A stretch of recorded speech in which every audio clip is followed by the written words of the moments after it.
Good morning to everybody. Hello, desde Dubai, where I am spending really nice days here, working really hard, and also enjoying a lot the things that I'm doing. That that everybody who follows me, that I love all these things.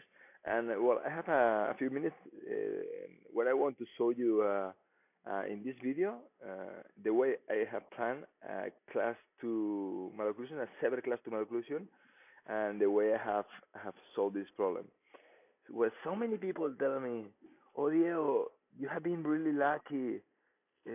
Now you know how to solve all these difficult cases with Invisalign. You have been really lucky because you start working really early with the technique. No, that's why you have a big advantage in front of the rest. And when all these people tell me that I have been really lucky, my answer, I say, okay, I have not been lucky. You know what I did?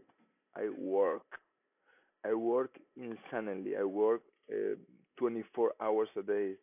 When my friends were having a beer in the bar, I was working. When my friend went for holidays, I was working. When I was traveling, I was working. I was always working, trying to find a way to solve these cases, and that's why I'm getting this result. So my goal here is also is inspire you in the way it's possible for me to show you that it's possible to get the result that you want with this amazing technique. But of course, you have to do all the work. Okay, I have to give you this inspiration to get it. So look at this case, a severe class 2. Well, we have a total class 2 in the left side, and also we have a cross bite. And my idea is to finish and to move from this first image where you see in the left with the severe class 2 and cross bite to this beautiful class 1 and solving also the cross bite malocclusion. When we see the initial pictures, you can see the upper midline deviation that is deviated to the right. Also, we have a protrusion upper and lower incisors. So we don't have overjet. What that we need overjet at the beginning of the treatment, or we have to create the overjet to solve the class 2, and we don't have this class 2. And look at the class 2 that we have in the left side, and also related to the crossbite of the first molar. When we analyze the shape of the arch, everybody who knows and who follows my video, that for me the upper arch is the most important. We have to analyze both arcs, and if we analyze the upper arch, you can see that the left side is all mesialized compared with the left side is mesialized compared with the right side.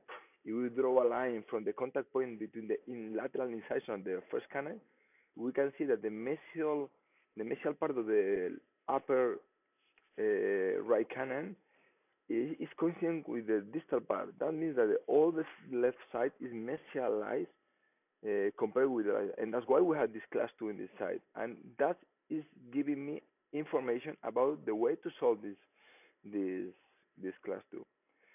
This is the 3D models obtained once we have, and when we do the scan. I use the Peydro scan. When some people ask me about other scans like 3Shapes, the 3Shape scan work really well, and I have been working with that here in Dubai, just trying, and it's really nice to work with that. And it's also another good option. Why not? But in my clinic, I use Peydro 2 to do it. But also, you have the 3Shape. Why not? It can be amazing because it's really fast. The quality of the image is really good, and you can use it because it's perfectly compatible with the Invisalign system.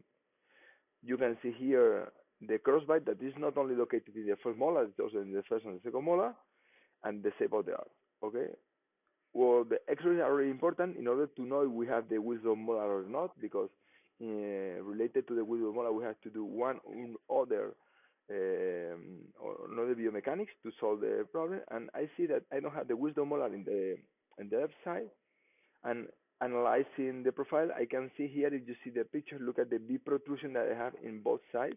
Sorry, in incisors in both arcs. So my idea here is so important, the upper incisor torque, because we have to control that, because we know that the use of elastic that we are going to use, they are going to try to retrocline a little bit. So it's important to maintain a good inclination of the upper incisor torque. of course, it's really important to maintain the protrusion or proclination of the lower incisors.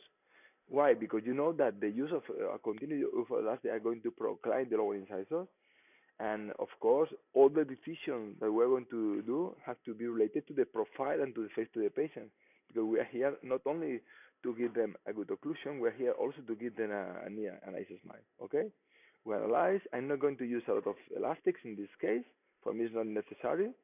Just I put um horizontal attachment in the model where I'm going to do the distalization. That is what I'm going to do, and also some attachments in palatal. I use this oval attachment. You don't need to use a really big attachment because these attachments are passive, and the only thing that I want with that is to increase the anchorage. Okay, and the second movement, what I'm going to do is I'm going to distalize every 4 aligners. In the left side, I'm going to use the right side as anchorage. While I'm going to distalize, I'm going to rotate and expand the molars at the same time. And doing that, what I'm going to do is to solve the crossbite. So you have to try to take advantage of your movement to solve the problem that you have. And I'm going to put this attachment that I told you just to prevent the these are passive attachments. And I'm going to tell the patient to use the class 2 elastic from the beginning because I want to avoid the effect, the action reaction. But when you distalize, the incisors try to procline it, and when you put an elastic, the elastic will reduce this risk of proclination. Okay, and then when molars and premolars will be distalized, what we will do is a retrusion from canine to canine, centering the midline to the left. So this is my idea. What I'm going to do, look at the video. I'm using the left side as anchor, sorry, the right side. At the beginning, what I'm doing is distalizing, expanding the rotating molars at the same time, using the right side as anchorage to give all the power to the liner at this side. If you want to do the other view, you can see how I distalize molars using the rest of anchorage. Then I distalize the rest. Okay, and I'm moving from first premolar to first premolar at the same time. So I distalize second molar, first molar, second premolar, and after that from first premolar to first premolar. Okay, this is the end, the theoretical end of the first phase, where I plan to finish in a perfect class 1 with a good overjet, with a good deep bite, with a good class 1. But this is exactly what I obtained at the end of the first phase. Well, the case has improved a lot, but I'm still in class 2 in the left side. Now I have a better class 1 in the right side, but I'm still in class 2 in the left side. But now it's easier because you can see the premolars are in class 1, almost. The molar have solved the crossbite, and the only thing that I need to do is to work with the overjet. I need to work with the overjet in order to allow the elastics to work a little bit. It's going to be a short stage where my goals are going to be exactly this: work with the overjet to increase that, to allow the elastic work, and to get this beautiful final result. As you can see, the patient is still with attachments, but you can see the bilateral class 2 where a good overbite, good overjet, the midline out center, the engagements are beautiful. You can see at the end, in this case I use tubes instead of cutting the liners, but normally now I'm using cutting the liners. The shape is so beautiful. The parabolic shape now is symmetric in both sides and coordinated with the lower one. And look at the evolution from the beginning with the severe class 2. In the middle, when I start the refinement, I improve the proclination of everything, but I had to work with the overjet and the final result at the end of the refinement. This is the evolution, the before and after. I think amazing the power of the liners when you know how to work with that. The power designing the shapes of the liners, so powerful. And the evolution from the beginning. Look at the severe class 2 at the beginning. Look at the first premolar is engaged in the position where it should be the canine. So it's a really severe class 2 where I have distalized more than 8 millimeters to the end with this beautiful engagement, and to get, as I said at the beginning, to do that, what you have to do is work. There is no secret, there is no mystery, there is no a perfect technician in Invisalign that is going to do this work for you. You have to pay attention to all the minimal details, and of course you have to work a lot, a lot. There is no secret for the success. There is not a shortcut or for the success. I do clean check every day in my life. When I travel, I do clean check. When I arrive to the hotels, I do clean checks. I review my cases.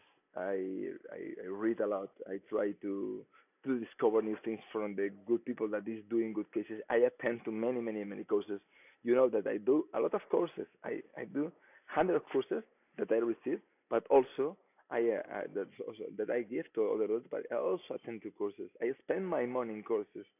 I spend my money reading my time, everything to get this beautiful result. So I hope to give you the some knowledge with this clinical case. I hope this clinical case want to help you, and also I wanted to open your eyes in order to open your eyes to the new future that only depends on you.